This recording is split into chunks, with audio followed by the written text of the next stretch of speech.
முன்னொரு காலத்துல உலகத்துல மக்க தீய காரியங்களை செய்ய தொடங்கினர். அவர்கள் சோதனை இல்லாம ஒருவரையும் மதிக்காமல வாழ்ந்தார்.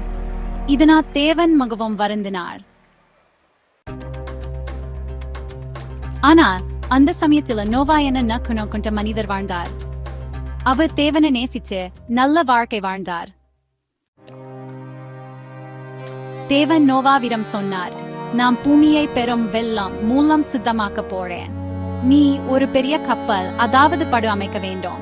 அதில் நீயும் உன் குடும்பமும் ஒவ்வொரு விலங்குகளிலும் ஒரு ஜோடியையும், அதாவது ஆண் பெண்ணாக சேர்த்துக் கொள்ள வேண்டும். நோவா தேவனுடைய வார்த்தையை நம்பி கப்பலை கட்டினார். எல்லோரும் அவரை கிண்டல் செய்தனர். ஆனாலும் நோவா கவலைப்படவில்லை. கப்பல் தயாரானதும் நோவா தனது குடும்பத்தையும் விலங்குகளையும் அந்த கப்பலில் சூட்டினார்.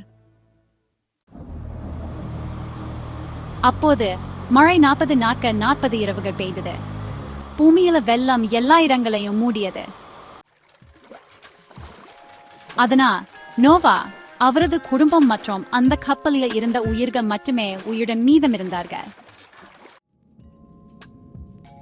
வெள்ளம் நின்ற பிறகு கப்பல் ஒரு மலையின் மேல் நின்றது. நோவா ஒரு காகத்தையும் புறாவையும் வெளியில அனுப்பினார். நீண்ட நாட்கள் கழிச்சு புறா ஒரு அணையில் இருந்து வந்தது. அதுவே பூமி சித்தமடையும் நேரம் வந்ததா அர்த்தம். அதன் பிறகு தேவன் வாக்களித்தார், இனி என் மக்கள் மீது பெரும் வெள்ளம் அனுப்ப மாட்டேன். அந்த உறுதிக்கா வானல கொடுத்தார். அது ஒரு சின்னமா அமைந்தது.